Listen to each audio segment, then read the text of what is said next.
우찌무라 간조의 로마서 연구 상권 제13강 유대인의 죄 2번 기도드리고 리딩하겠습니다. 주님 은혜를 진심으로 감사드립니다. 하루 일과를 잘 보내게 해주셨습니다. 좋은 날씨를 주셨습니다.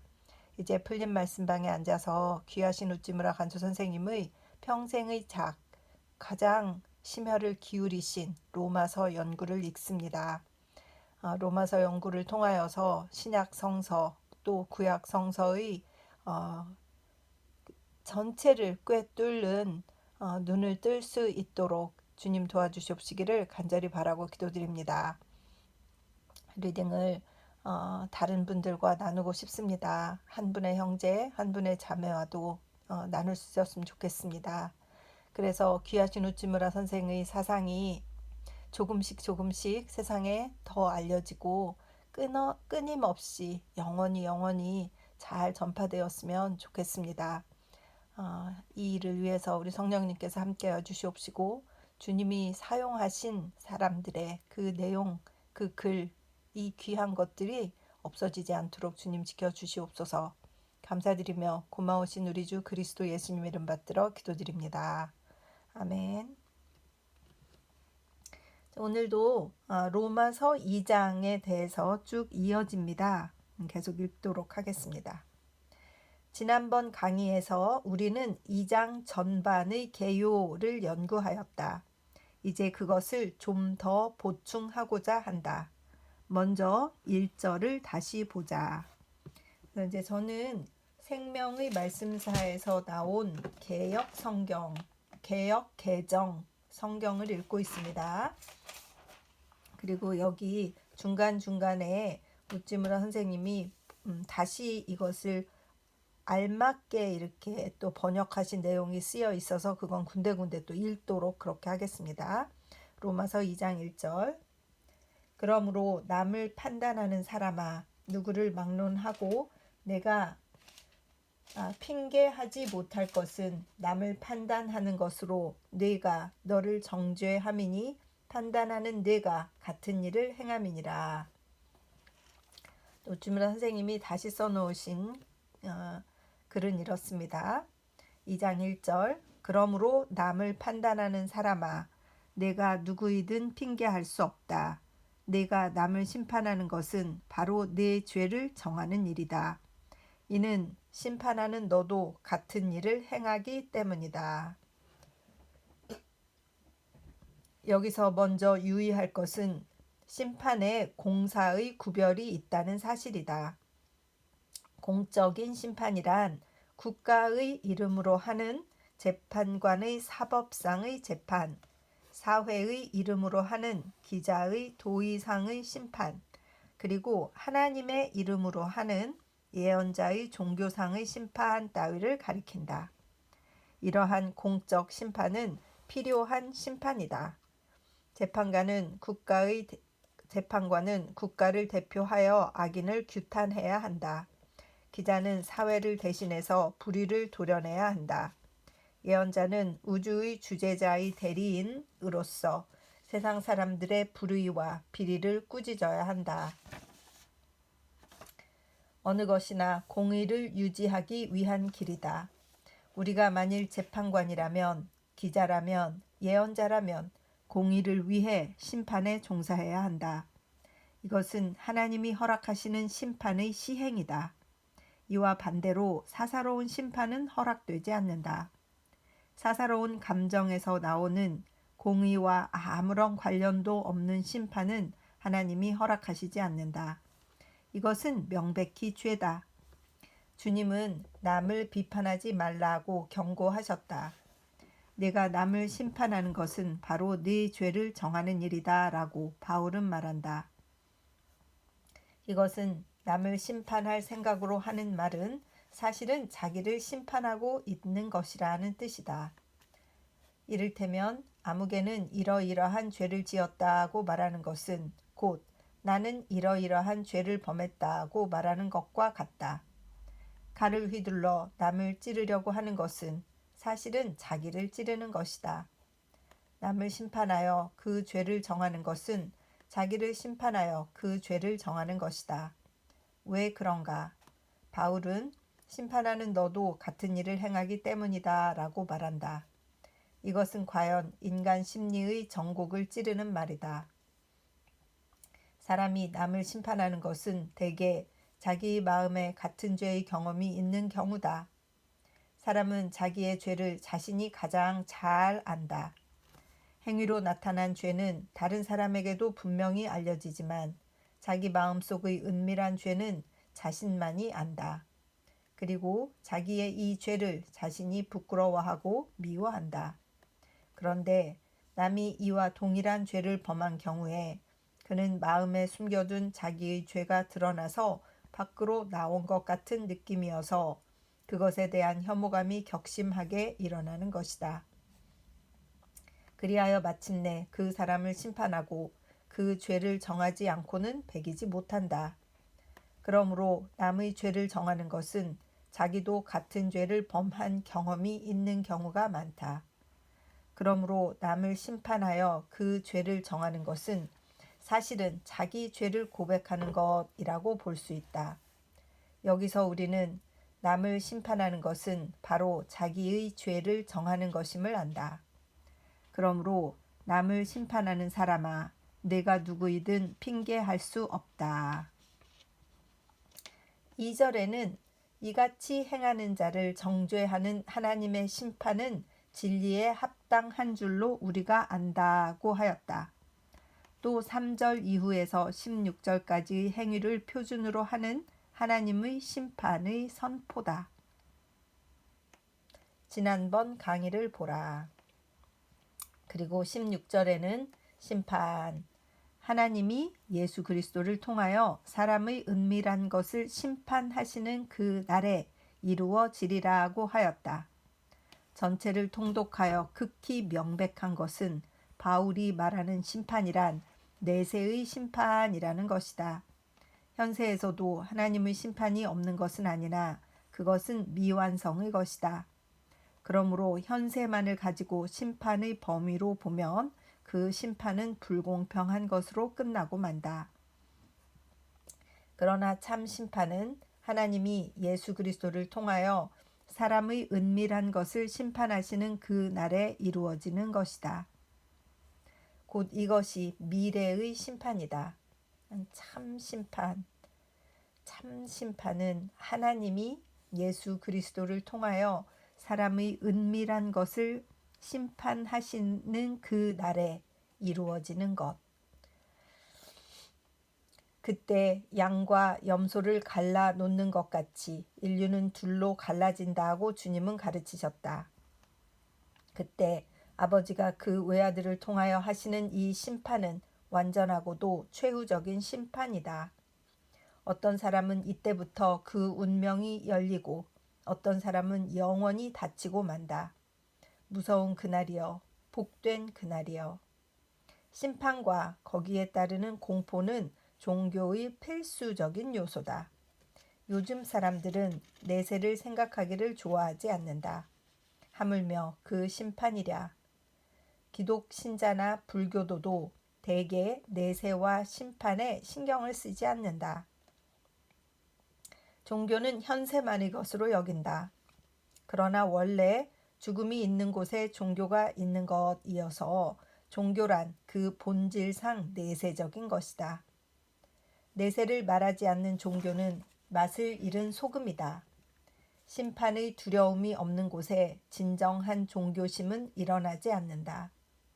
이것을 인정하지 않는 자는 2절 전반의 참 뜻을 모른다.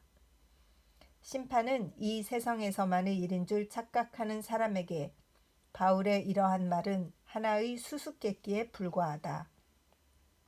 우리가 만일 호우낸 상인이나 갠신 소오도 등의 입장에 서서 바라본다면 바울의 말은 힘있게 우리의 심금을 울릴 것이다. 기독교사와 불교사에 공통된 사실이 하나 있다. 그것은 내세적 신앙이 가장 왕성한 때가 그 종교가 가장 순수하고 강성했던 때라는 사실이다. 일본 불교에 대하여 생각해보라. 지옥을 무서워하는 생각이 가장 왕성했던 때는 곧 불교가 가장 왕성했던 때가 아니었던가?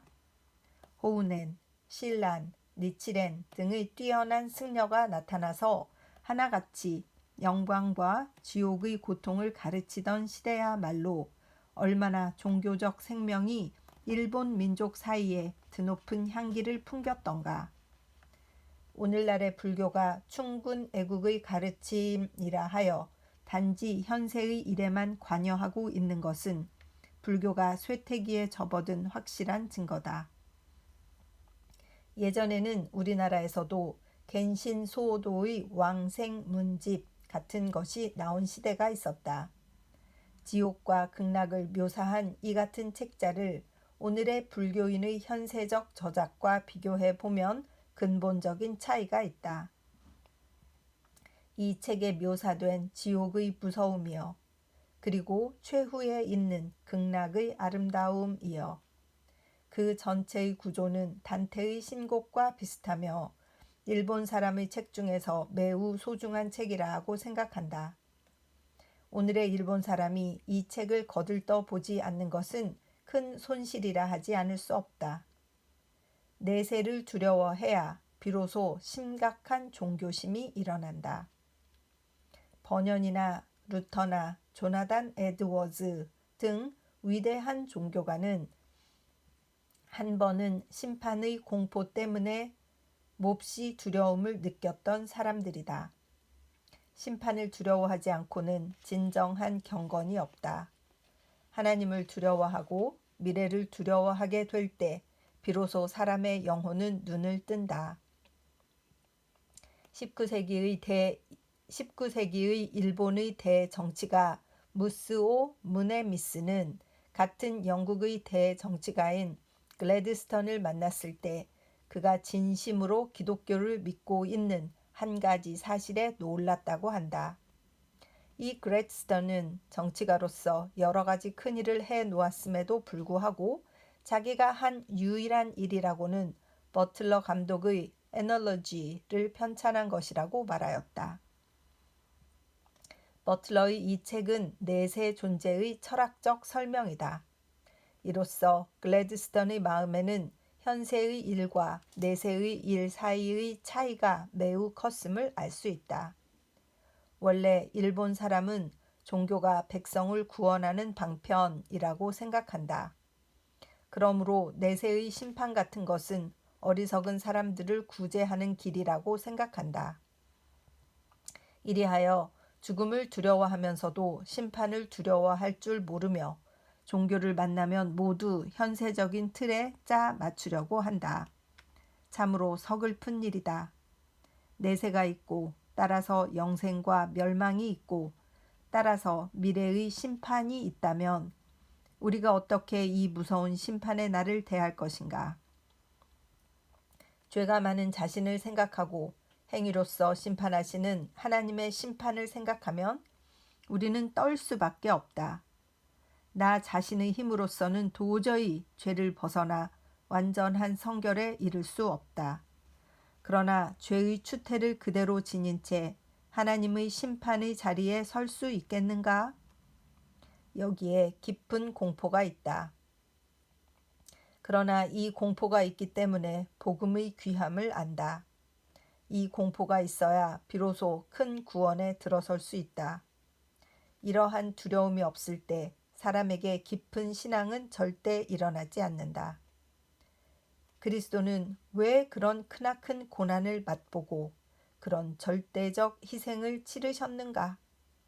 이는 말할 것도 없이 인류를 구원하기 위해서이다. 그리고 인류의 구원이란 궁극적 의미에서 내세의 영화이다.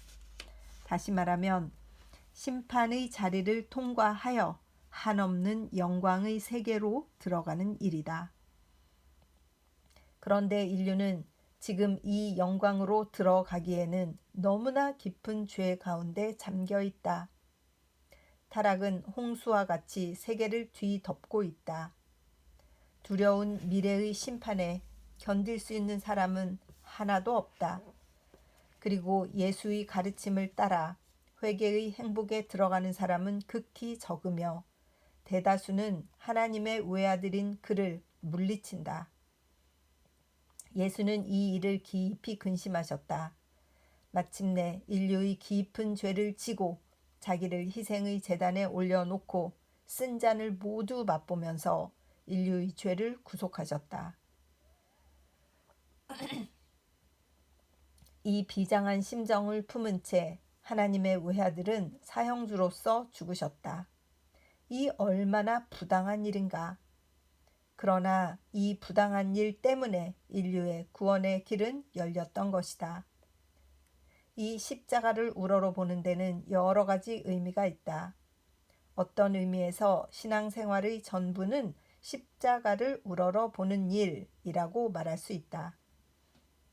그러나 특히 십자가를 의지할 곳은 무서운 심판의 자리다.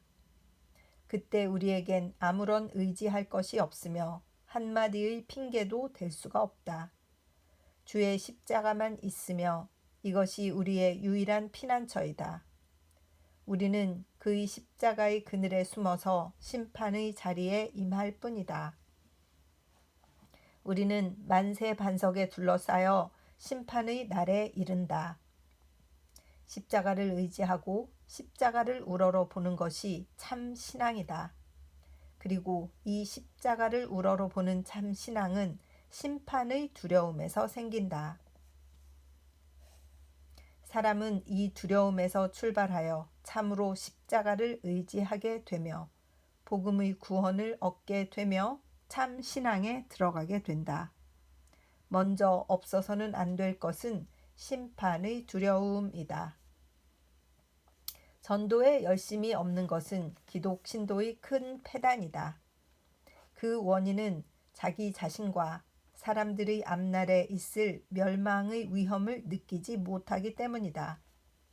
자기가 먼저 내세에 대한 예민한 감각을 가지고 따라서 심판의 두려움을 느끼고 십자가에 의한 멸망에서의 구원을 믿어 평안한 경지에 들어간다면 사람의 운명의 위태로움을 통절히 느껴 그 위험에서 그를 구출하고 싶은 마음이 생기게 될 것이다. 그를 멸망의 운명에서 구해내는 유일한 길은 그에게 복음의 구원을 알려주어 그로 하여금 이를 믿게 하는 일이다. 이 밖에 사람을 구원할 길이 없다. 이리하여 전도할 생각은 심판의 두려움 때문에 일어난다. 자기를 위해서나 남을 위해서나 이 두려움을 느끼지 않는 자에게는 진정한 전도심이 일어날 까닭이 없다. 바울의 가르침의 배경으로서 그의 강한 내세관을 보자. 내세에 올 심판을 깊이 마음에 새겨두자. 그러지 않고는 도저히 바울의 가르침을 이해할 수 없다. 그렇다 복음 자체를 이해할 수 없다. 성서는 지옥의 불에 비추어 읽어야 한다는 말이 있다.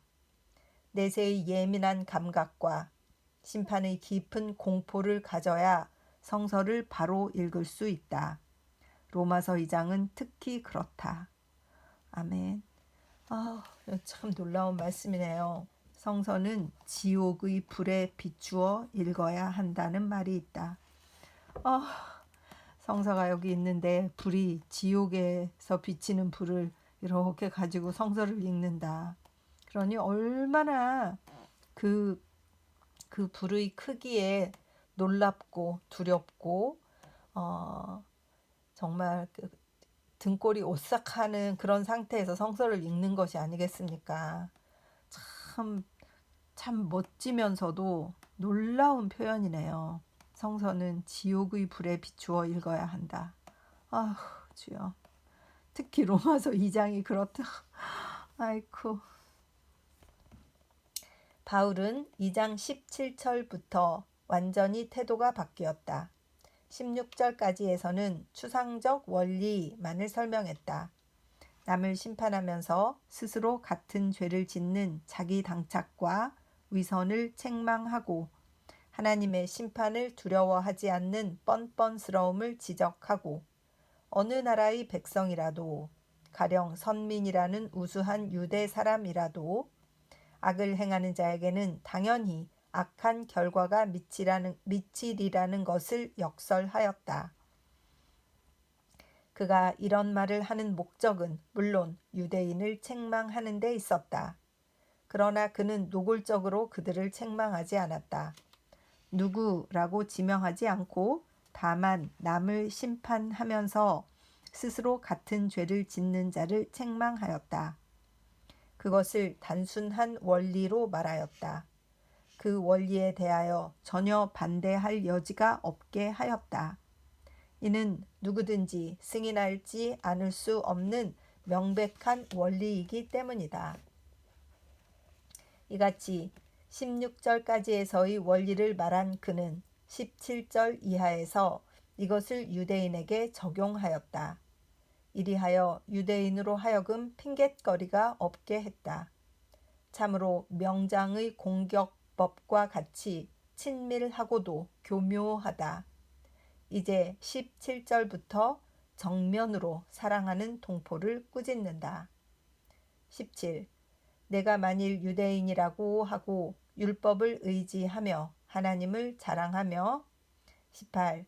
그 뜻을 알고 율법에서 배워 옳고 그름을 분간하며 19. 스스로 맹인의 길잡이 어둠에 있는 자의 빛 20. 어리석은 자의 교사 어린이들의 선생이라 생각하고 또 율법에서 진리와 지식의 본을 가졌다고 하면 21. 왜 남을 가르치고 자기를 가르치지 못하느냐? 내가 도둑질하지 말라 하면서 내 자신은 도둑질하느냐? 22. 내가 간음하지 말라 하면서 내 자신은 간음하느냐? 내가 우상을 미워하면서 내 자신은 신당 물건을 훔치느냐? 23. 내가 율법을 자랑하면서 내 자신은 율법을 어기어 하나님을 욕되게 하느냐? 24. 하나님의 이름이 너로 말미암아 이방인 가운데서 모독되었다고 기록된 것과 같다. 불호령 같은 꾸중이다. 너는 유대인 이스라엘 하나님의 선민이라고 뻐기며 율법이라는 하나님이 주신 가르침을 의지하고 제 나라, 제 민족의 수호신으로서 전지전능의 여호와 하나님을 자랑한다. 그리고 그 하나님의 뜻을 알고 또 율법에 비추어 사물의 시비 선악을 분별하는 능력을 가지고 있다. 너는 눈이 열린 자다. 광명 가운데 있는 자다. 슬기로운 자다. 성인이다. 내가 보기에 아직 하나님의 빛을 받지 못한 이방 백성은 확실히 소경이다. 어두움에 있는 자다. 어린아이다. 그러므로 너는 자신을 가리켜 그들 이방인의 길잡이, 빛, 교사, 선생이라 한다. 그리고 그 율법에서 종교적 진리와 영적 지식의 본을 가지고 있다고 한다. 그렇다. 진정한 유대인은 참으로 그럴 것이다. 그러나 스스로 선민이라 하지만 실제로는 그 자격이 없으면서 자랑할 만한 내용이 없으면서 자랑하는 자는 어떤가? 이런 자는 거짓 유대인이 아닌가?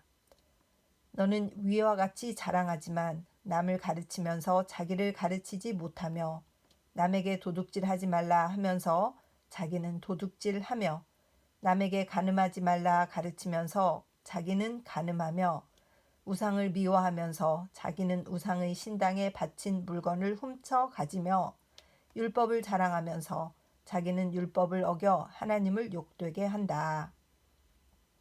아, 이리하여 유대인이란 너의 이름이 이방인 가운데서 더럽혀지고 있다. 바울은 위와 같이 동족 유대인을 꾸짖었다. 그가 만일 현대에 다시 살아난다면 똑같은 말로 그 동족인 기독교인을 꾸짖을 것이다. 독자가 위의 말 중에서 유대인을 기독교 신자로 고치고 율법을 복음으로 고치고 이방인을 불신자로 고쳐 읽으면 대체로 그것이 오늘의 기독 신자를 책망하는 말로 적절함을 느낄 것이다. 이 세상에는 스스로 신자임을 자랑하여 불신자를 멸시하면서 사실은 불신자와 같은 또는 더 심한 추태를 보이고 있는 자가 꽤 많다. 그들은 모두 바울 시대의 유대인이다. 바로 바울의 이 꾸중을 받아야 할 무리들이다. 다음에 바울은 아래와 같이 말했다. 그의 동포 책망은 다시 한 걸음 더 나아간다. 올바른 이방인을 구부러진 유대 사람 위에 둔다. 25. 내가 율법을 행하면 할례는 유익하다. 만일 율법을 어기면 너희 할례 없는 것과 같다. 26. 그러므로 할례 없는 자라도 율법의 의를 지키면 그 할례 없음을 할례 있다고 말하지 않겠느냐. 27. 본래 할례 없으면서 율법을 지키는 자는 법조문과 할례를 가지고도 율법을 어기는 너를 심판하리라. 할례란 무엇인가? 이것은 유대인이 마음의 성별을 표징하는 형식상의 성별이다. 할례의 본체는 육에 있는 것이 아니라 영에 있다. 그러므로 율법을 행하는 사람에게만 비로소 할례는 뜻이 있다. 따라서 율법을 어기는 사람에게는 할례는 있어도 없는 것과 같다. 이와 반대로 할례 없는 이방인이 만일 그 양심에 지닌 율법에 비추어 스스로 율법이 명하는 의를 행한다면 이 사람은 형식적인 할례가 없더라도 그 마음에 할례를 받은 자다. 할례는 원래 마음에 있어야 할 것이므로 이러한 사람을 할례 있는 자라 말할 수 있다. 그러므로 이 같은 의로운 이방인은 불의한 유대 사람을 심판할 수 있는 충분한 자격을 갖춘 자다. 전자가 후자보다 훨씬 나은 것은 두말할 것도 없다. 만일 위의 말 중 율법을 복음이라 고치고 할례를 세례라 고친다면 오늘의 기독교도에게 반성을 촉구하기에 충분한 말이 될 것이다. 기독 신자이면서도 복음의 가르침을 행하지 않고 불신자이면서도 부지중에 이를 행하는 자가 있다면 A는 B보다 훨씬 못한 것이며 차라리 A는 사실상의 불신자이며 B는 사실상의 기독교 신자이다. 이와 같이 말해왔으므로 여기서 당연히 다음과 같이 말할 수 있다. 28. 겉모양만의 유대인이 진정한 유대인이 아니다. 겉모양만의 할례가 진정한 할례가 아니다. 29. 도리어 마음속으로 유대인인 자가 진정한 유대인이다. 또 할례는 영에 있는 것이며 법조문에 있는 것이 아니다. 마음의 할례가 진실이다. 그 칭찬은 사람에게서가 아니라 하나님에게서 받는다. 외부적으로 유대인이더라도 진정한 유대인이 아니다. 외부적으로 몸에 할례가 있더라도 진정한 할례가 아니다. 도리어 내부적으로 유대인인 자가 그것이 어느 나라 사람이든지 진정한 유대인이다. 원래 할례는 영에 있는 것이지 법조문에 있는 것이 아니다. 마음에 새겨진 것이 진정한 할례다. 법조문의 규정대로 행했다고 해서 이를 진정한 할례라고 할 수 없다. 진정한 할례는 마음에 있다. 마음의 할례가 진실이다. 이같이 바울을 논하여 법조문과 형식과 환경을 의지하는 유대인을 깨우치고 있다. 우리는 바울의 이 영적인 통찰력과 인류적인 안목에 대하여 깊은 경의를 보내지 않을 수 없다. 우리는 또 이것을 다음과 같이 고쳐 적음으로써 오늘에 적용할 수 있다. 겉모양만의 기독교 신자가 진정한 기독교 신자가 아니다. 겉모양만의 세례가 진정한 세례가 아니다. 도리어 마음속으로 기독교 신자인 자가 진정한 기독 신자다. 또 세례는 영에 있는 것이며 법조문에 있는 것이 아니다. 마음의 세례가 진실이다. 그 칭찬은 사람에게서가 아니라 하나님에게서 받는다. 기독 신자란 어떤 사람이냐? 세례를 받고 교인이 된 자라고 반드시 신자는 아니다. 내부적으로 하나님의 뜻을 행하는 자, 사실로 예수를 주로 믿고 쫓는 자가 기독교 신자다. 형식상의 모양과 이름은 무엇이든지 간에 진정한 세례는 영의 은사를 받는 것을 말한다. 법조문을 형식적으로 지켰다고 받는 것이 아니다. 그러므로 마음의 세례만이 진정한 세례다. 그 칭찬은 사람에게서가 아니라 하나님에게서 받는다. 사람의 판단 여하에 관계없이 하나님은 이를 칭찬하신다. 사람은 겉을 보고 사람은 겉을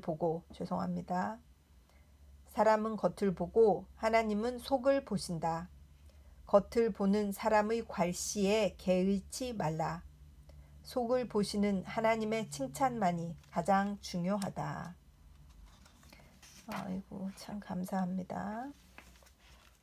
하나님을 바라보고 사람을 바라보지 말아야 된다는 것을 다시 한번 이렇게 보여주고, 지난번 그 개요에서 자세히 말씀하셨기 때문에 참 이거 로마서 2장의 또 전반적인 구체적 내용은 이해가 잘 되는 것 같습니다. 무엇보다도 우리가 마음의 할례를 받고 마음으로 법을 지키는 자 되었을 때 하나님께서 우리를 칭찬하신다라는 그 말씀이 참 마음에 닿습니다. 로마서 2장을 다시 한번 읽도록 하겠습니다. 또 이렇게 읽어 놓는 것이 리딩을 듣는 분들이 성경을 가지고 있지 않을 때 도움이 될 수 있을 것 같아요. 다시 한번 말씀드립니다.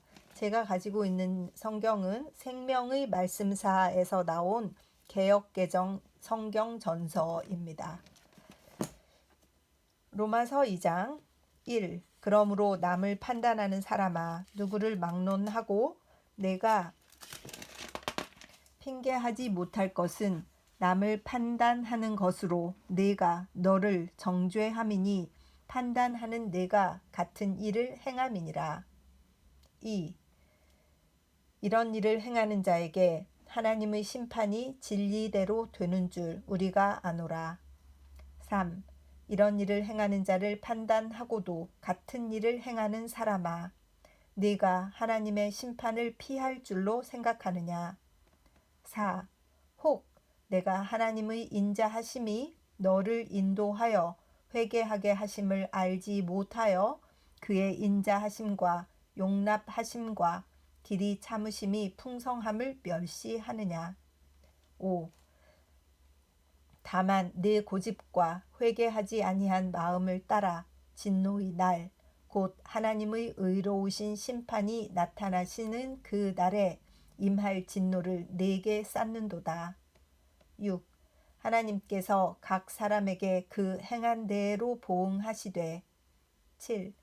참고 선을 행하여 영광과 존귀와 썩지 아니함을 구하는 자에게는 영생으로 하시고. 8. 오직 당을 지어 진리를 따르지 아니하고 불의를 따르는 자에게는 진노와 분노로 하시리라. 9.